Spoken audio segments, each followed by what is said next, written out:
जी, अस्सलाम वालेकुम स्टूडेंट्स। आज सेशन 2 स्टार्ट करें हम लोग चैप्टर नंबर 9 के साथ, सी लैंग्वेज प्रोग्रामिंग लैंग्वेज का। उसमें अगेन हम स्टार्ट करेंगे लॉन्ग क्वेश्चंस कौन कौन से बनते हैं और चैप्टर नंबर के 9 के शॉर्ट क्वेश्चंस कौन से हैं, उसमें से एमसीक्यूज कौन से आ सकते हैं। पास्ट पेपर के साथ उनका कंपैरिजन करेंगे और एक पास्ट पेपर सॉल्व भी करेंगे हम लोग, थ्योरेटिकल भी और एमसीक्यूज भी उनके। उसके बाद जो शॉर्ट कोड अनसीन आपको आने पेपर के अंदर आउटपुट वाले और एरर्स वाले वो भी डिस्कस करेंगे और पूरा कंपैरिजन किया जाएगा उनके साथ के प्रीवियस पेपर के अंदर चैप्टर नंबर 9 में से क्या कुछ आ चुका हुआ है। और keep in mind most important point जो इस दफा 2021 में चेंज हुआ है पैटर्न, उसके अकॉर्डिंगली इसमें सिर्फ और सिर्फ शॉर्ट क्वेश्चंस आ रहे हैं। जी, let's start the theoretical portion, MCQ portion. Chapter है लेकिन 3 शॉर्ट सिर्फ आ रहे हैं इसमें से और दो एमसीक्यू आएंगे। दैट्स वाई इसको आपने अटेंटिवली और शॉर्ट टाइम में तैयार करना है और जो चीजें मैं बोलूंगा साथ साथ उसको लिखते जाएं। सारा पेपर उसका चैप्टर का डिवीजन, उसको मॉड्यूल्स बोलते हैं। फर्स्ट मॉड्यूल हमने डिजाइन किया है जी डिफाइन वेरिएबल, वेरिएबल की डेफिनेशन हमें बतानी है और 6 रूल्स हैं। क्योंकि अब लॉन्ग क्वेश्चन नहीं आ रहा, दैट्स आपने वेरिएबल की डेफिनेशन याद कर लेंगे और वेरिएबल के साथ आपको चीज मिलेगी वेरिएबल का मेमोरी लोकेशन का है। उसके बाद वेरिएबल का नेम पूछ सकता है, आइडेंटिफाइज को हम बोलते हैं। उसके बाद वेरिएबल को मेमोरी में कहाँ पे जगह मिलती है, that is called address of the variable. ये एक दो चीजें आपने देख लेनी है जरा। उसके बाद 3 या 4 रूल्स आप याद कर लें, इस पर हमने डिस्कस किया था कि वेरिएबल नेम जो है वो स्टार्ट होगा अल्फाबेट से और अंडरस्कोर से सी लैंग्वेज के अंदर। उसके बाद वेरिएबल के नाम के अंदर स्पेस नहीं आ सकती, blank spaces are not allowed in a variable name, special symbols can not be used in variable name, keywords can not be used as a variable name. उसके बाद नेक्स्ट पढ़ा था हम लोगों ने कि वेरिएबल की जो लेंथ है मैक्सिमम वो 31 कैरेक्टर्स तक हो सकती है। कंपाइलर उसके बाद को इग्नोर कर देगा। ये कोई 3-4 रूल्स आप पढ़ लेंगे, ठीक है। उसके बाद नंबर नेक्स्ट पे आइडेंटिफायर क्या है, चैप्टर स्टार्ट यहाँ से हो रहा है। आइडेंटिफायर की डेफिनेशन, कोई भी नाम जो वेरिएबल का है, कांस्टेंट का है, फंक्शन का है, लेबल का है, दैट इज कॉल्ड आइडेंटिफायर्स। उसके बाद 2 टाइप है इसकी, यूजर डिफाइंड आइडेंटिफायर जो हम खुद वेरिएबल का नाम देते हैं, कांस्टेंट का नाम हमने दिया था पाई, पी आई पाई। उसके बाद वेरिएबल का नाम रखा था, मार्क्स रख लें, एज रख लें, डेट ऑफ बर्थ रख लें, रोल नंबर आपका A B C X Y हम नाम इस्तेमाल करते हैं। उसके बाद वेरिएबल स्टैंडर्ड आइडेंटिफायर्स क्या होते हैं, जो बिल्ट इन है, बने बनाए लैंग्वेज का पार्ट है, लाइक प्रिंट आप इस्तेमाल करते हैं, scanf, these are the predefined और provided by the language. Next important short question है कीवर्ड या रिजर्व वर्ड के नाम से आ सकता है। कीवर्ड्स ऐसे अल्फाज जिनका प्री डिफाइंड मीनिंग और पर्पस है और उसको प्रोग्रामर रीडिफाइन नहीं कर सकता, दोबारा से मॉडिफाई नहीं कर सकता। 32 कीवर्ड्स सी लैंग्वेज के अंदर एमसीक्यूज पॉइंट है। उसके बाद what is variable initialisation. Initialisation का मतलब क्या है कि the process of assigning a value to a variable at the time of declaration. दो कॉन्सेप्ट है इसके अंदर, assigning a value, value assign करना, at the time of declaration, जब वेरिएबल डिक्लेयर हो रहा था तब इसको वैल्यू असाइन कर दी जाती है। इस पूरे बॉक्स को, पूरे मॉड्यूल को आपने मैक्सिमम 15 मिनट देने हैं, ठीक है। उसमें प्रिपेयर करके आपने लिखना है, आधे घंटे के अंदर अंदर लिख लेना है। उसके बाद नेक्स्ट पोर्शन को फॉलो करना है आपने और एक ही दिन में आपने चैप्टर तैयार करना है, बल्कि एक दिन के कुछ 1-2 घंटे आप लगा लें मैक्सिमम, इसके ऊपर इससे ज्यादा टाइम आपने वेस्ट नहीं करना। और आपको तरीकेकार बताया था कि फोकस्ड होकर आपने काम करना है, सामने टाइम रख लेना है और टाइम को देखते हुए 1-2-3 मिनट के अंदर आपने शॉर्ट क्वेश्चन तैयार करना है। उसके बाद 2-3 मिनट के ऊपर लिखने की प्रैक्टिस भी करनी है, बिकॉज 75 मार्क्स का आपको पेपर आएगा, 2 घंटे 30 मिनट का पेपर होगा, जबकि 20 मिनट जो है वो एमसीक्यूज के होंगे, 15 एमसीक्यूज आप पाएंगे। और नंबर नेक्स्ट पे 2 घंटे 10 मिनट बच जाते हैं। आपने लॉन्ग क्वेश्चन की जो प्रैक्टिस करनी है लिखने की वो 20 मिनट की करनी है और शॉर्ट क्वेश्चन 2 और 3 मिनट्स में कंप्लीट करना है, ठीक है, जो कि पैराग्राफ का होगा, नॉट ओनली सिंगल लाइन। जी, नेक्स्ट सेकंड मॉड्यूल को फॉलो करें। वेरिएबल डिक्लेरेशन का क्वेश्चन है जो कि लॉन्ग था, अब शॉर्ट आएगा और इसमें से 2-3 चीजें आपने अलग-अलग करनी है। C is a strongly type language, ये शॉर्ट क्वेश्चन अक्सर पेपर में आया हुआ है इसी लॉन्ग क्वेश्चन के अंदर से। उसके बाद इसका सिंटैक्स पूछ सकता है कि वेरिएबल डिक्लेरेशन का सिंटैक्स लिख के और उसको एक्सप्लेन करें। सिंटैक्स में क्या होगा, सबसे पहले वेरिएबल का नेम, उसके बाद स्पेस, उसके बाद सॉरी पहले डाटा टाइप उसकी, उसके बाद स्पेस है, फिर वेरिएबल नेम है और लास्ट पे सेमीकोलन है। अब डाटा टाइप का बताना है कि which type of data that can be stored in a variable name और सॉरी वेरिएबल, और नंबर नेक्स्ट पे नेम, आइडेंटिफायर है जो भी नाम उसको असाइन कर रहे हैं हम लोग और जो मेमोरी लोकेशन को इंडिकेट करेगा। आगे फिर एग्जांपल कर लें, कोई 2-3 फ्लोट टाइप का, इंटीजर टाइप का या फिर कैरेक्टर टाइप का वेरिएबल। आगे जी असाइनमेंट के अंदर दो चीजें आएंगे, असाइनमेंट स्टेटमेंट भी आ सकता है, असाइनमेंट ऑपरेटर भी आ सकता है। असाइनमेंट ऑपरेटर ऐसा ऑपरेटर जो कि कोई भी वैल्यू, कांस्टेंट वैल्यू, किसी वेरिएबल की वैल्यू या फिर कोई एक्सप्रेशन का रिजल्ट जो प्रोसेस हो गया हुआ है उसको असाइन करेगा टू अ वेरिएबल, और लेफ्ट साइड पे वेरिएबल का नाम लिखा जाता है, राइट साइड पे वो वैल्यू होती है जो कि असाइन किया। इसका भी सिंटैक्स आपने पता कर लेना। जबकि असाइनमेंट स्टेटमेंट क्या है, जो पूरी स्टेटमेंट होती है सेमीकोलन से टर्मिनेट होती है, हमने पढ़ा था every statement is terminated with semicolon. और उसके बाद वेरिएबल नेम लेफ्ट साइड पे, असाइनमेंट ऑपरेटर सेंटर में, और लेफ्ट साइड उसके राइट साइड पे एक्सप्रेशन होगा जिसमें कोई कांस्टेंट भी हो सकता है, कोई वेरिएबल भी हो सकता है, और कोई अरिथमेटिक एक्सप्रेशन भी हो सकता है। whose values is to be assigned in the variable. What is meant by data type of an expression? Expression की data type से क्या मुराद है? Expression में जब हम evaluate करेंगे, calculate करेंगे तो उसका आंसर किस टाइप में जा रहा है, that is called data type. इसमें एक शॉर्ट क्वेश्चन आ सकता है mixed type expression. Mixed type मतलब अगर integer है उसके बाद plus float variable है या float operand है, then it's called mixed type expression. Two different types के अगर data items को आपस में process किया जा रहा है। नेक्स्ट एक्सप्रेशन क्या है? एक्सप्रेशन में कोई भी चीज हो सकती है जो कि एवेल्यूएट होने के बाद एक सिंगल आंसर रिटर्न करेगी। It may be an arithmetic expression और इट कैन बी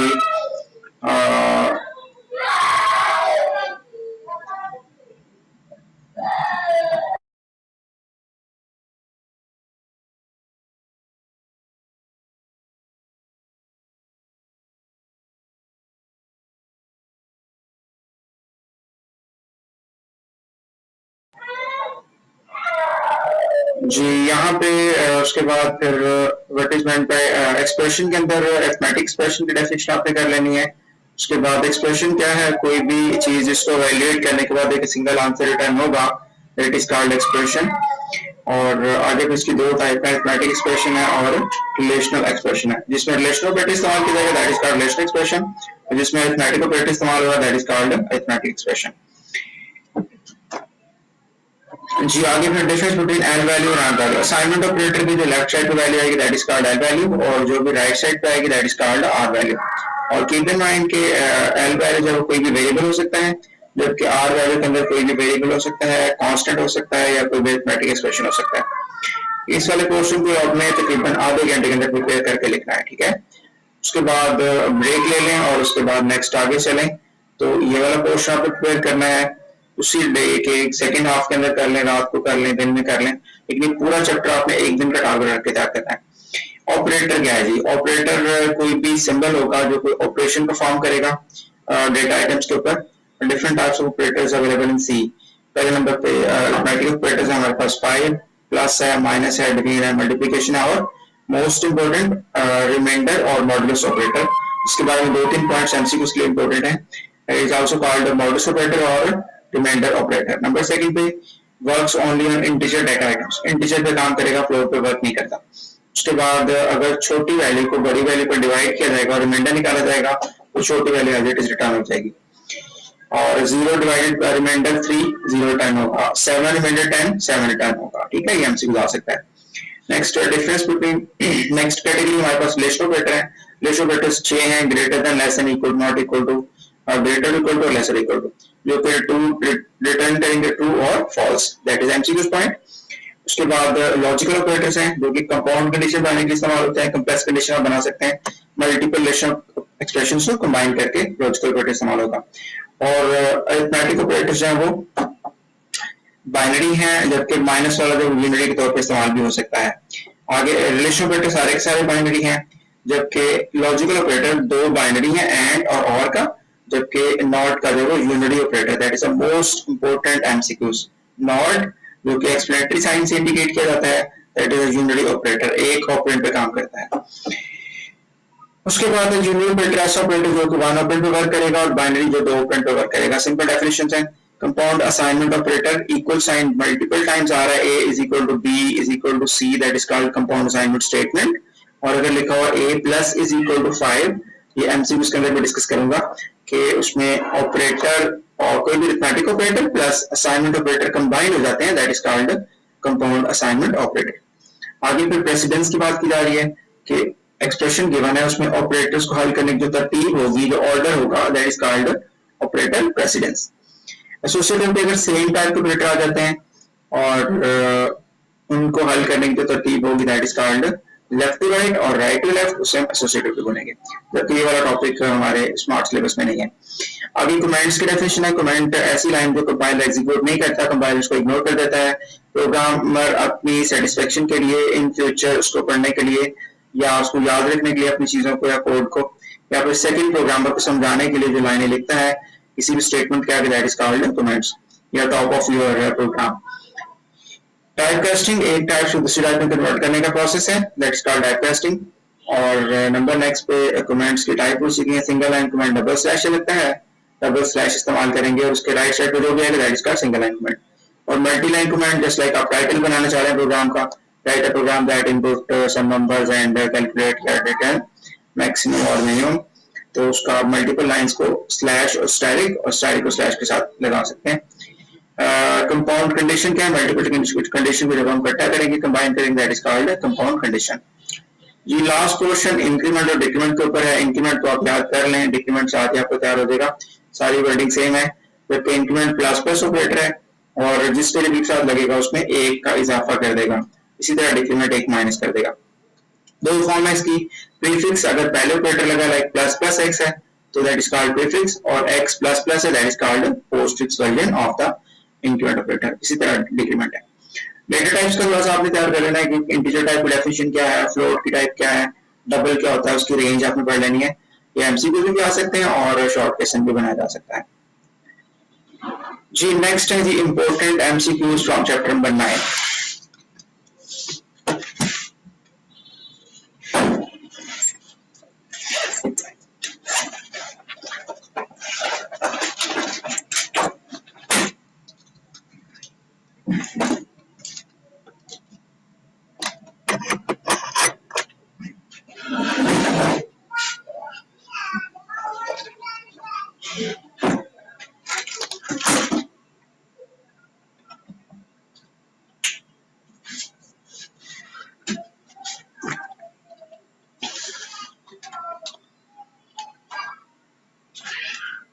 जी पहले नंबर पे which of the following is an example of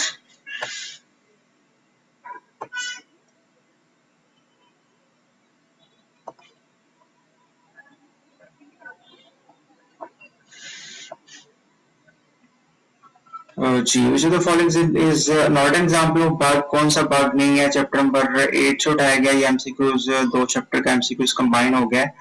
पहले नंबर पे कौन सा एरर जो है वो कंपाइलर नहीं पकड़ेगा, not an example of, sorry कौन सा एग्जाम्पल एरर एग्जाम्पल नहीं है, ये पेपर में आया हुआ एमसीक्यूज। ऑपरेटर एरर ये कोई एरर नहीं है, रन टाइम एरर भी होता है, सिंटैक्स एरर भी होता है, लॉजिकल एरर भी होता है। सी स्टेटमेंट्स कहाँ पे एंड होती हैं? सेमीकोलन पे मोस्ट इंपोर्टेंट एमसीक्यूज है।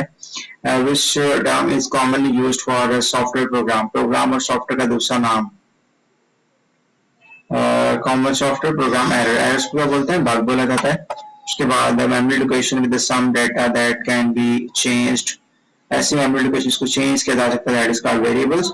Quantities values can be changed during the program execution, ये पढ़ा था आप लोगों ने। उसके बाद है जी variables are created and variable को जगह कहाँ मिलती है? रैम में, because these are temporary location inside the memory. जब प्रोग्राम टर्मिनेट होगा तो मेमोरी जो रैम से जगह इसकी खत्म हो जाती है। which of the following is a valid character constant? character constant written in single quotes और जो कि 6 है। उसके बाद नेक्स्ट में C the strongly type language का मतलब क्या है? All variable must be declared before using the program, every variable must be declared, सारे वेरिएबल को डिक्लेयर करना पड़ेगा उसको यूज करने से पहले। Example of expression consist of, expression में क्या कुछ आ सकता है? कांस्टेंट भी आ सकता है, कोई वेरिएबल भी हो सकता है, अरिथमेटिक ऑपरेटर्स भी, मींस के ऑल ऑप्शन है। which the following is a statement correct? कौन सी स्टेटमेंट करेक्ट है according to the syntax of C language? Float है, उसके बाद नंबर 1 है, सेमीकोलन नंबर 2 है, that is invalid because comma आ सकता है दोनों में, multiple variables separated by comma. आगे फिर आई एंड इंट है, डे है, कॉमा नाइट है, और नंबर नेक्स्ट पे इंटीजर में डेसिमल पॉइंट गिवन है, यहाँ पे इनवैलिड है, स्ट्रिंग टाइप नहीं है, कैरेक्टर टाइप है, और बी ऑप्शन इसका करेक्ट है। उसके बाद which of the following is required to declare a variable? Variable को डिक्लेयर करने के लिए क्या चीज रिक्वायर्ड है? डाटा टाइप देनी पड़ती है, वेरिएबल का नाम बताना पड़ता है, मींस के बी और सी। उसके बाद इस नंबर नेक्स्ट पे स्टेटमेंट इज नॉट लीगल, कौन सी स्टेटमेंट सही नहीं है। कैरेक्टर टाइप सिंगल कोट्स में आता है, उसके बाद ये भी कैरेक्टर टाइप है। 65 कैपिटल ए का कोड है, ये भी कैरेक्टर टाइप है, जबकि डबल कोट्स इस्तेमाल नहीं किया जा सकता, that is invalid.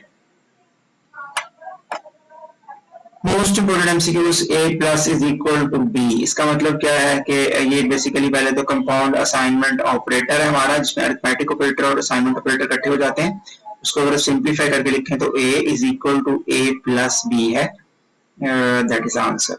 a is equal to a plus b, मतलब a दोनों साइड पे रिपीट हो रहा है, दैट्स ए शॉर्टकट फॉर्म के आप प्लस उठा के यहाँ पे ले आते हैं और इस वेरिएबल को खत्म कर देते हैं। तो इसको एक्सपेंड करके लिखें तो ये फॉर्म है, और कंपाउंड असाइनमेंट की फॉर्म है वो ये वाली है। Variable and constant names can not contain, क्या नहीं आ सकता, पीरियड साइन नहीं आ सकता वेरिएबल के नाम में या कांस्टेंट के नेम में।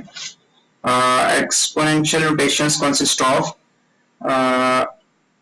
ए और बी ऑप्शन है, मैंटिसा होगा और उसका एक्सपोनेंट होगा, और ईरेज पार की फॉर्म में हम लिखते हैं। The number of bytes used by the long integer data type, long integer कितने बाइट लेगा, 4 बाइट, और शॉर्ट इंटीजर 2 बाइट्स लेगा मेमोरी के अंदर स्पेस, दोनों इंटीजर फैमिली के हैं। जबकि फ्लोटिंग पॉइंट 4 बाइट लेगा, डबल जो है वो 8 बाइट लेगा, दोनों रियल टाइप की डाटा है, जबकि character takes only 1 byte in memory.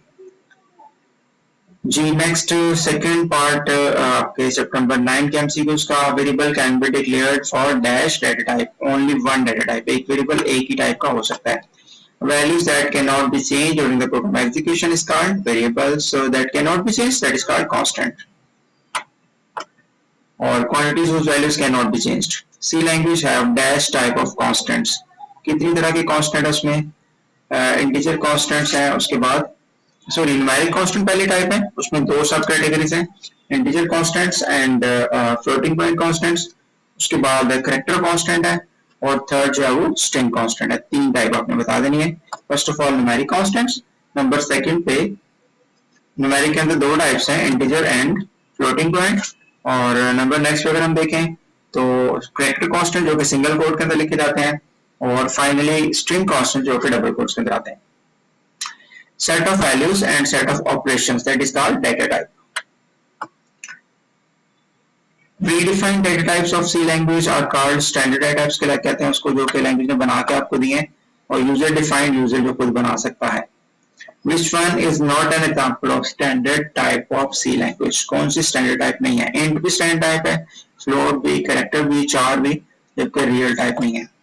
Which one is a valid variable name? Variable name always start with alphabets, और underscore से start हो सकता है, और keywords cannot be used as a variable name, void नहीं हो सकता because it is a keyword।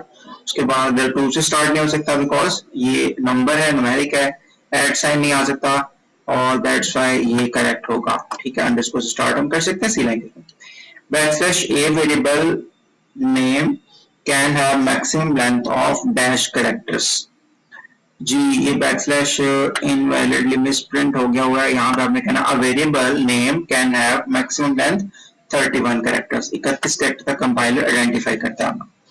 There are dash types of identifiers in C language. How many types? 2 types, standard identifiers and user defined identifiers।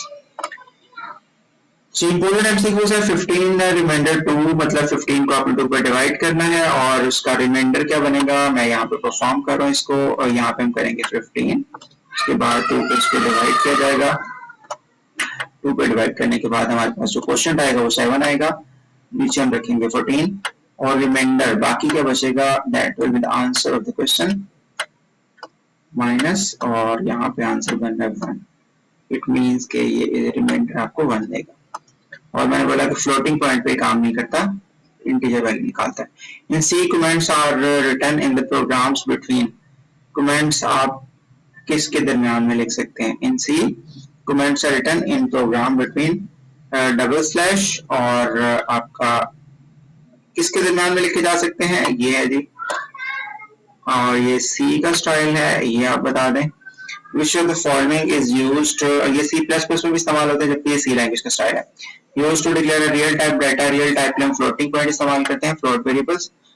Symbol is equal to equal represent, equal क्या बताता है जी, assignment operator, उसके बाद the word used to write the statement of a program are called जी words used to write statements of a program are called special words हैं, words हैं, alphabets और keywords हैं. These are the keywords. Which of the following is a keyword कौन सा keyword है? Main function है, print है, बिल्डिंग फंक्शन है, इंक्लूड प्रीपोसेसर डायरेक्टिव है, जबकि INT कीवर्ड है. Integer. How many reserve words? 32 reserve words हैं, कीवर्ड्स हैं सी लैंग्वेज के अंदर. Identifier whose values can be changed during the program execution of a program is called. ऐसे जिसकी वैल्यू चेंज हो सकती है, that is called variable. इसकी चेंज नहीं हो सकती, that is called constant. A character cannot be used in the variable name.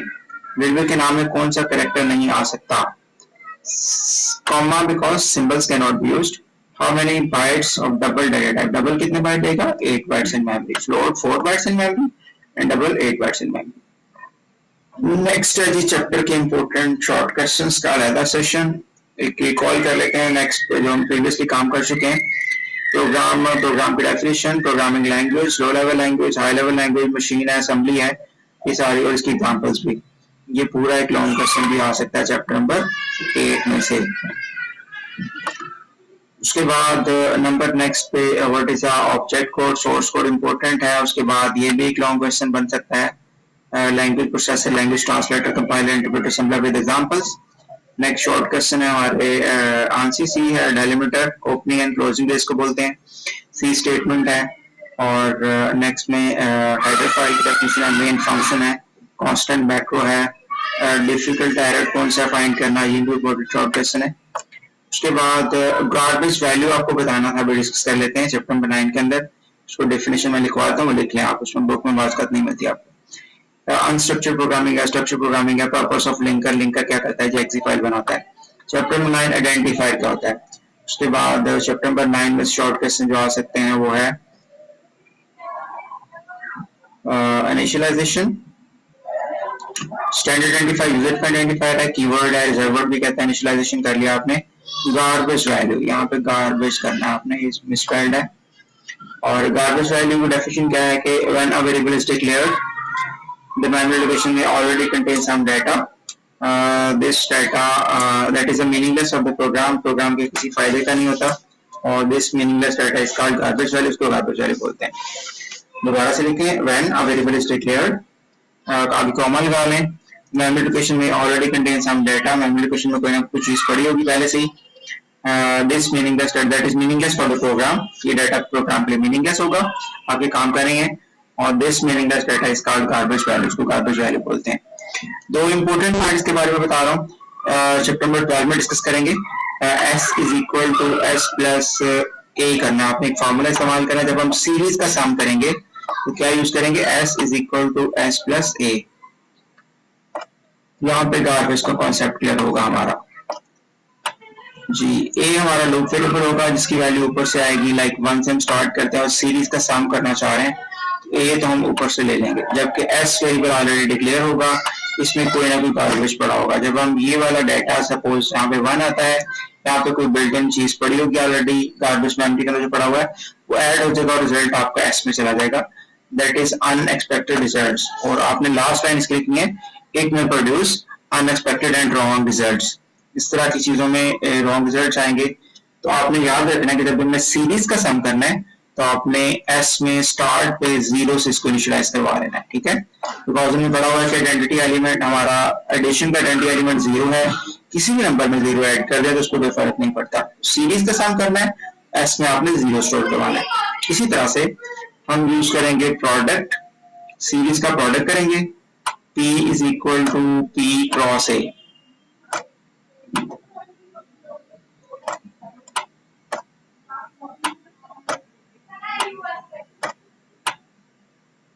ये है हमारा प्रोडक्ट का फॉर्मूला. जब हम सीरीज का प्रोडक्ट करेंगे 1 to 10, इवन का प्रोडक्ट, ऑड का प्रोडक्ट, तो ए तो हमारा लूप से आ जाएगा, जबकि सीरीज हम 1 से स्टार्ट कर रहे हैं, उसके बाद 2, 4, 8 कर रहे हैं, जबकि इसमें कुछ ना कुछ गार्बेज पड़ा होगा. जब हम डिक्लेयर करेंगे तो इसमें आपने स्टार्टिंग पे क्या स्टोर करना है, 1, because 1 is the identity element of multiplication, right.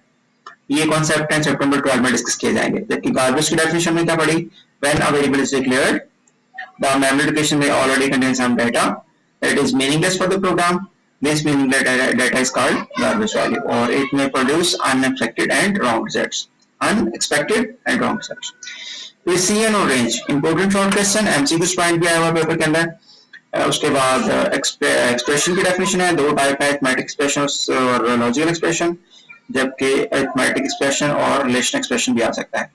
Statement, assignment statement और assignment operator, L value, R value, unitary operator, binary operator, simple definitions हैं. An operator that works on a one operand is called unary, or ऐसा operator that works with two operand is called binary. Compound assignment statement है, compound assignment operator है, relation expression है. उसके बाद compound condition की बात की जा रही है जो कि logical operator से डिजाइन होती है, और associativity की बात की जा रही है, comments की बात की जा रही है. ये है जी हमारा चैप्टर नंबर 9 के शॉर्ट क्वेश्चंस. लेकिन इसको मैक्सिमम 2 से 3 मिनट आपने देने हैं. एक शॉर्ट क्वेश्चन को ज्यादा टाइम वेस्ट नहीं करना. पास्ट पेपर लोग जी, एक्सेस का माइक्रोसॉफ्ट एक्सेस के डेटाबेस का पहले आ जाता है. उसमें which of the following is an example of database. Phone book है, लाइब्रेरी कैटलॉग है, स्टूडेंट्स रिकॉर्ड्स हैं, ऑल ऑप्शन आएगा. एट्रीब्यूट्स इज कॉल्ड फील्ड बोलते हैं, कॉलम कहते हैं इसको. उसके बाद logical representation of an organization, data को ईआर मॉडल के अंदर डिस्कस किया जाएगा. उसके बाद टू और more attributes having different names but same meaning. एक एट्रीब्यूट के अगर दो नाम है that is called synonym problems that may exist in the database system, और इसमें से नॉर्मलाइज करना पड़ता है हमें डेटाबेस को. MS Access saves the database with the extension of MDB. Microsoft Database. ये देखिए किसी स्टूडेंट ने MBD लगा दिया, ये गलत है. आपने एब्रिविएट करना है पहले, फिर टिक लगाना है. माइक्रोसॉफ्ट डेटाबेस होता है, DB होता है, ठीक है. तो ये नहीं लगाना, इसका नॉन ऑप्शन आएगा जी. What is the default field size of text. जब हम माइक्रोसॉफ्ट एक्सेस के अंदर टेबल डिजाइन करते हैं तो हम डाटा टाइप असाइन करते हैं, और डाटा टाइप के नीचे प्रॉपर्टीज गिवन होती हैं, तो उसकी फील्ड का साइज वहां पे एलोकेट किया जाता है. और बाय डिफॉल्ट 50 कैरेक्टर्स होता है टेक्स्ट फील्ड का, जबकि 255 कैरेक्टर मैक्सिमम एलोकेट कर सकते हैं. अगर आप इससे बड़ा रखना है तो फिर आपको टाइप चेंज करनी पड़ेगी, टेक्स्ट नहीं असाइन करना पड़ेगा बल्कि मेमो टाइप रखना पड़ेगी. ये तो 6 MCQ डेटाबेस में से. इसी तरह से सी प्रोग्रामिंग लैंग्वेज और विजुअल बेसिक की और होता है दरम्यान में, जबकि आपने सी को अटेम्प्ट करना है. ID स्टैंड फॉर भी आ सकता है, इंटीग्रेटेड डेवलपमेंट एनवायरनमेंट. और इसमें क्या क्या होता है, टेक्स्ट एडिटर जहां पर प्रोग्राम टाइप करते हैं, कंपाइलर कंपाइल करते हैं, डीबगर डीबग कर सकते हैं, एरर निकाल सकते हैं, फाइंड कर सकते हैं. ऑल ऑप्शन आएगा जी. नॉट अरिथमेटिक ऑपरेटर एक्सेप्ट, कहते हैं सारे अरिथमेटिक ऑपरेटर एक्सेप्ट सिवाय किसके, प्लस भी है, माइनस भी है, मॉडुलस भी है, जबकि ये नहीं है. फॉर्मेट स्पेसिफाइड कैरेक्टर के लिए क्वेश्चन सी होगा, और इफ इनसाइड इफ तो नेस्टेड इफ होगा. उसके बाद which of the following are valid case. Case switch वाले चैप्टर के अंदर 11 चैप्टर का टॉपिक है, और केस के बाद कॉलन साइन आता है that is a label. Loop structure always executes at least once. कौन सी लूप कम से कम एक दफा चलती है, that is called do while loop. इसके एंड पे सेमीकोलन भी आता है, इस तरह MCQ भी आ सकता है. विच इज अ लूप स्टेटमेंट, कोई भी लूप नहीं है, ये सारी कंडीशन सिलेक्शन स्ट्रक्चर है. प्रिंट है, बिल्डिंग फंक्शन है. और फाइल कहाँ बनती है, पहले ही MCQ आता है, लास्ट पेपर में भी हार्ड डिस्क के ऊपर फाइल डिजाइन होती है. चैप्टर नंबर 14 की बात की जा रही है. और विजुअल बेसिक MCQs करवा देता हूं, लेकिन आपने अटेम्प्ट करने सिर्फ सी लैंग्वेज के. Diamond symbol indicates. Decision flow chart की बात की जा रही है. डायमंड सिंबल कंडीशन की इस्तेमाल होता है. राइटिंग प्रोग्रामिंग का सी लैंग्वेज लेस टाइम के लिए हाई लेवल लैंग्वेज में जल्दी प्रोग्राम बन जाते हैं. विजुअल बेसिक फॉर्म जो है एग्जांपल ऑफ ऑब्जेक्ट. ऑब्जेक्ट की प्रॉपर्टीज होते हैं, मेथड्स होते हैं. If inside if, nested if है. उसके बाद सिंपलेस्ट डिसीजन स्ट्रक्चर कौन सा है, इफ देन. विजुअल बेसिक में इफ देन है, और हमारी सी लैंग्वेज में ओनली इफ है. Properties are characteristics of the, किसी भी ऑब्जेक्ट की कैरेक्टरिस्टिक को बोलते हैं. Which is a loop statement, कोई भी लूप स्टेटमेंट नहीं है. These are the selection structures. Message box इस्तेमाल होता है विजुअल बेसिक के अंदर, लेकिन प्रिंटफ इस्तेमाल होता है सी लैंग्वेज के अंदर. That is a built in function. File stored on the hard disk. Next long questions हैं जी. शॉर्ट क्वेश्चन पहले देख लें. डाटा की डेफिनेशन आई है चैप्टर नंबर 1 में से. म्यूचुअल एक्सक्लूजन चैप्टर नंबर 4 है. Transitive dependency chapter number 4. Sorting chapter number 6 है. और two differences between file processing and database system. Data independence की बात कर लें और रिडंडेंसी की बात कर लें, ठीक है. ये दोनों का डिफरेंस आप देख सकते हैं. Chapter number 1 basic purpose using view. Chapter number 2 purpose of view के नाम से. उसके बाद cardinality modality. Chapter number 3 MS access में advantage of MS access. Chapter number 5 filter chapter number 6, 6 आपने अटेम्प्ट करने हैं, 9 टोटल हैं जी। उसके बाद फिर सी लैंग्वेज में से आपने 6 अटेम्प्ट करने हैं, अनसीन भी कुछ आएंगे। एडवांटेज और प्रैक्टिस ऑफ सी कोड भी 2 लिखनी है आपने, साथ में क्लाइंट का डिफाइन भी कर दें। ऑब्जेक्ट कोड की डेफिनेशन है। उसके बाद correct legal characters for an identifier, identifier का नाम लिखने के लिए कौन से करेक्टर आप यूज कर सकते हैं। डिफाइन असेंबली लैंग्वेज की डेफिनेशन है चैप्टर नंबर 1 में से, सॉरी 8 में से, सी लैंग्वेज का पहला चैप्टर है। उसके बाद वेरिएबल की डेफिनेशन चैप्टर नंबर 9 है। स्टैंडर्ड इनपुट चैप्टर नंबर 10 में से आया हुआ है। और आपकी बार जो पैटर्न बनेगा वो चैप्टर नंबर 8, चैप्टर नंबर 9 और 11 का पहला पोर्शन बनेगा, ठीक है। 10वां चैप्टर जो है वो सेकंड पोर्शन के अंदर होगा सी लैंग्वेज के। एरर्स, सेमीकोलन आना था, ये नहीं लिखा हुआ था। उसके बाद नंबर पे इंक्रीमेंट ऑपरेटर लगा दिया और प्रिंट एफ के दरमियान में स्पेस नहीं आनी चाहिए। डबल कोड खत्म हुआ लेकिन डबल कोड यहाँ पे स्टार्ट पे भी लगाना है आपने, inverted comma. These are the errors. उसके बाद आउटपुट लिखनी है। एफ की वेरिएबल 3 एक फ्लोटिंग टाइप का वेरिएबल डिफाइन किया गया और ये थोड़ा समझने वाला कोड है, इसको अच्छा केयरफुली देखिएगा। 3.1415 डेसिमल पॉइंट के बाद 2 डिजिट दिखाने हैं, मतलब 1/4 तक दिखाना है, बाकियों को आपने ट्रांसलेट करना है। जब इसको ड्रॉप करना है तो अगर ये नंबर 5 या 5 से बड़ा होता तो आगे ऐड होना था, अब ऐड नहीं होना। इतना डाटा आपने शो करना है। 4 बॉक्स है हमारे पास, एक बॉक्स 3 लेगा, पॉइंट एक बॉक्स लेगा, 1 एक बॉक्स लेगा, 4 एक लेगा, मतलब आउटपुट क्या आएगी, f इज इक्वल टू, ये एज इट इज प्रिंट हो जाएगा, डबल कोड के अंदर लिखा हुआ है, और 3.14 इसको आउटपुट आ जाएगा जी। एरर्स एफ स्मॉल आना है because all keywords are written lower case. उसके बाद सेमीकोलन आना है लास्ट पे और प्रिंट एफ के दरमियान में पी स्मॉल कर देना आपने, स्पेस खत्म कर देनी है और एंटर रेडियस डबल कोट्स के अंदर आ रहा है, ये बिल्कुल ठीक। उसके बाद असेंबली लैंग्वेज है जी, स्टैंडर्ड इनपुट की बात की जा रही है चैप्टर नंबर 10 से। आगे फिर और ऑप्शन है, विजुअल बेसिक है, इसको आप ड्रॉप करेंगे या पर अटेम्प्ट नहीं करेंगे। तीसरा सेक्शन स्टार्ट हो रहा है अगेन सी लैंग्वेज का और इसको हम अटेम्प्ट करेंगे again. 6 short question. Conditional operator क्या है, कंडीशनल ऑपरेटर टर्नरी ऑपरेटर है, 3 ऑपरेंड्स पे काम करता है और इफ सिंपल इफ एल्स की जगह पे इस्तेमाल किया जाता है। चैप्टर नंबर 11 की बात हो रही है। फाइंड आउटपुट, आउटपुट फाइंड करनी है आपने और हेडर फाइल गिवन हो ना हो इसको आपने मैटर नहीं करना, आपने सिर्फ इस पे फोकस करना है। ग्रेड एक वेरिएबल है, उसमें सी स्टोर किया हुआ है। If grade is equal to A, आगे फिर पाइप साइन और ऑपरेटर आता है, grade is equal to B, these are the relational operators, equal sign बराबर का निशान है। सी है, फेल प्रिंट करेंगे, एल्स पास प्रिंट करेंगे, क्योंकि सी की वैल्यू, ग्रेड की वैल्यू सी है, ये वाला फॉल्स है, ये वाला फॉल्स है, ये वाला ट्रू हो गया, तो और ऑपरेटर में सॉरी जी ये इसका और है, ये या ये ट्रू है, मतलब ये दोनों फॉल्स हैं। उसके बाद ये फॉल्स हो गया और ये ट्रू हो गया, तो एंड ऑपरेटर लगा हुआ है, तो इधर अगर हम ट्रू निकालते हैं, सॉरी इधर फॉल्स निकालते हैं और इसका आंसर ट्रू भी आता है, तो आंसर ट्रू चला जाएगा, फॉल्स हो जाएगा,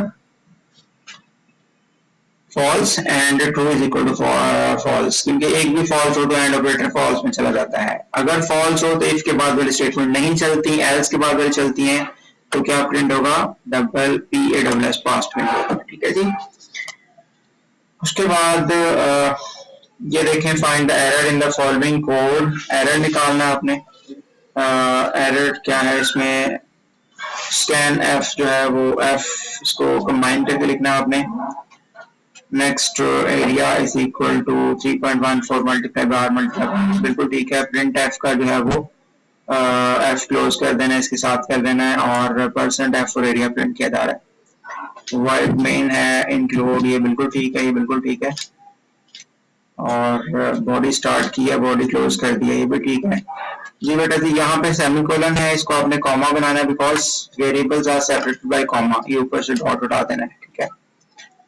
बाकी यहाँ पे जो है फ्लोटिंग टाइप का वेरिएबल है और यहाँ पे सी यूज किया हुआ है, इसको आपने एफ करना है बिकॉज फ्लोट टाइप के लिए परसेंट एफ इस्तेमाल किया जाता है, बाकी ठीक है।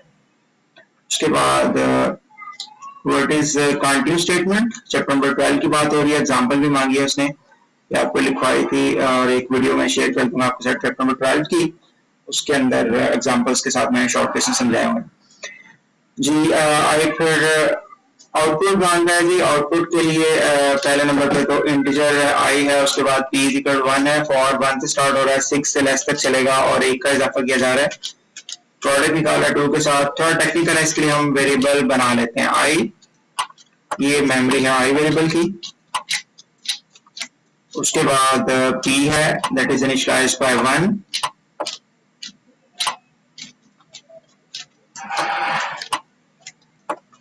और आप खुद से ट्राई करें, और अगर समझ नहीं आता, आपको रिजल्ट नहीं बनता या रिजल्ट बन जाता है, तो आप बाद में चेक करें कि जो रिजल्ट मैं निकाल रहा हूँ वही आपका आ रहा है। सेल्फ असेसमेंट भी क्या करें, वीडियो को स्टॉप कर दिया करें। उसके बाद फिर आई 1 से स्टार्ट हो रहा है, 1 से इनिशियलाइज कर दिया हमने, that is the first part of for loop. Condition true है बिकॉज आई लेस देन 6 है। p को 2 से मल्टीप्लाई किया जाएगा और 2 से मल्टीप्लाई करके इसकी वैल्यू हो जाएगी 2, राइट, फर्स्ट आइटरेशन में। उसके बाद जी प्रिंट एफ प्रिंट करेगा, तो क्या प्रिंट करेगा, एक और बड़ी इंपॉर्टेंट बात यहाँ पे कि ये वाली स्टेटमेंट बार बार रिपीट होगी लूप के अंदर, जबकि इसकी बॉडी नहीं है। अगर बॉडी बनी थी तो ये स्टेटमेंट भी चलती है, ये सिर्फ एक दफा चलेगी जब लूप खत्म हो जाएगी, राइट। 2 बन गया इसके अंदर, उसके बाद फिर ऊपर जाएगा, 1 का इजाफा करेगा, आई की वैल्यू हो जाएगी 2, मतलब सेकंड आइटरेशन स्टार्ट हो जाएगी। और अगेन फिर इसको लेस देन 6 है, बिल्कुल ठीक है, फिर 2 से मल्टीप्लाई किया जाएगा, इसका आंसर बन जाएगा 4, 2 क्रॉस 2 4। उसके बाद इसकी वैल्यू हो जाएगी 3 की कंडीशन ट्रू है, आके इसको रिजल्ट बन जाएगा 8, 4 क्रॉस 2 8। उसके बाद इसकी वैल्यू हो जाएगी 4 पे कंडीशन ट्रू है, और 8 क्रॉस 2 16 हो जाएगा। उसके बाद इसकी वैल्यू हो जाएगी 5, कंडीशन ट्रू है, आके इसकी वैल्यू चेंज कर देगा, दैट विल बी 32। नेक्स्ट में जब 1 का इजाफा होगा तो वैल्यू हो जाएगी 6, लेस देन 6 है, कंडीशन फॉल्स होगी, तो आंसर क्या आएगा, p is equal to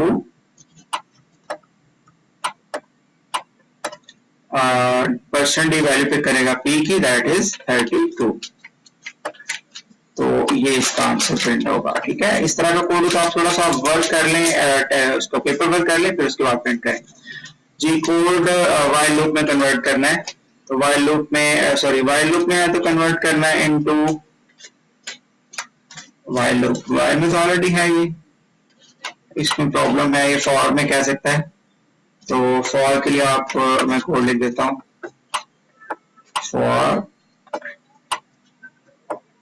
ये मिस प्रिंटिंग है बेटा जी, इसमें पेपर में या इस तरह का क्वेश्चन आ जाए तो फिर उसके ना नंबर सारों को एलोकेट कर दिए जाते हैं। आई इज इक्वल टू, आई की स्टार्टिंग वैल्यू भी यहाँ पे गिवन नहीं है, तो हम सपोज कर लेते हैं उसकी वैल्यू 1 है, इसको इनिशियलाइज भी होना चाहिए। उसके बाद आई लेस देन 5 रखा हुआ है। इस पेपर की लगता है प्रूफ रीडिंग किसी ने नहीं की, इसलिए ये मसले मसाइल हुए हैं, वरना पेपर बनता है उसकी प्रूफ रीडिंग होती है, फिर वो पेपर सेलेक्ट होता है जी। इसके बाद इजाफा कितना हुआ, आई प्लस प्लस इंक्रीमेंट ऑपरेटर है, ये फॉर लूप के अंदर हमने सारा कुछ रख दिया। पहला जो डेक्लेरेशन पार्ट था उसको उठाया, फर्स्ट पार्ट बना दिया, उसके बाद नेक्स्ट में ये कंडीशन है और ये इंक्रीमेंट डिक्रीमेंट है। उसके बाद नीचे आपने प्रिंट एफ स्टेटमेंट पूरी लिख देनी है, ठीक है जी। Between local variable and global variable chapter number 13 की बात की जा रही है। उसके बाद फंक्शन डेक्लेरेशन चैप्टर नंबर 13 में से आ रहा है। Write name of 2 types of streams, input stream है और आउटपुट स्ट्रीम है फाइल के अंदर, चैप्टर नंबर 14 में से शॉर्ट क्वेश्चन है। आगे लॉन्ग क्वेश्चन देखते हैं और उसको वाइंड अप करते हैं जी। Properties of relation chapter number 2 का क्वेश्चन है, जबकि इस दफा चैप्टर नंबर 1 में से आ रहा है डेटाबेस का, और नेक्स्ट चैप्टर नंबर 6 में से आया है क्वेरीज का, और इस दफा चैप्टर नंबर 4 में से क्वेश्चन आ रहा है। चैप्टर नंबर 4 में से एक लॉन्ग आ रहा है और एक चैप्टर नंबर 1 में से आ रहा है। अच्छी तरह से आपने कोई भी चैप्टर प्रिपेयर कर लेना है, बिकॉज पहले में से अगर लॉन्ग आता है तो शॉर्ट कोई नहीं आएगा, आपने पूरे का पूरा उसको लॉन्ग के तौर पर तैयार करना है। नेक्स्ट सी लैंग्वेज में से steps for writing C program आ रहा है, इसमें सारे स्टेप्स आपने लिखने हैं। उसके बाद चैप्टर नंबर 11 में से आ रहा है जी, नंबर इनपुट किया है, पॉजिटिव नेगेटिव है 0 है, इसमें से थ्योरी आनी है इस दफा। कंट्रोल स्ट्रक्चर मैंने आप पहले भी बताया था। उसके बाद फिर इफ एल्स है, इफ एल्स इफ है, नेस्टेड इफ एल्स है, और व्हाइल लूप का या फॉर लूप का प्रोग्राम आएगा, input a number and print the table of that number. इसकी प्रैक्टिस कर लीजिएगा जी। आज तक इतना ही, बाकी इंशाल्लाह नेक्स्ट वीडियो के अंदर God bless you all, take care, अल्लाह हाफिज।